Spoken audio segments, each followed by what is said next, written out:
সবুজ এই শাকে প্রচুর পরিমাণে ফাইবার, ভিটামিন এবং খনিজ পাওয়া যায়। নিয়মিত খাদ্য তালিকায় এই শাকটি রাখলে বিভিন্ন ধরনের স্বাস্থ্য উপকারিতা পাওয়া যায়। যেমন কলমি শাকে খুব সামান্য পরিমাণে ক্যালোরি থাকে, এটি ফাইবারের দারুণ উৎস। নিয়মিত এই শাক খেলে শরীরের অতিরিক্ত ওজন কমানো যায়। কলমি শাকে উপস্থিত ফাইবার কোষ্ঠকাঠিন্য কমাতে দারুণ কার্যকরী, এটি হজম শক্তি বাড়াতে সাহায্য করে। নিয়মিত এই শাক খেলে কোলন ক্যান্সারের ঝুঁকিও কমে। নিয়মিত কলমি শাক খেলে হৃদরোগ জনিত জটিলতা ও স্ট্রোকের ঝুঁকি কমে।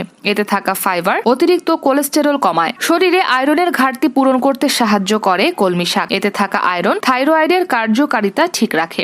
এছাড়া বিপাক্রিয়া বাড়ানো, তাপমাত্রা স্বাভাবিক রাখা এবং লোহিত রক্তকণিকা উৎপন্ন করতেও কলমি শাকের জুড়ি নেই। কলমি শাকে প্রচুর পরিমাণে ভিটামিন এ থাকে।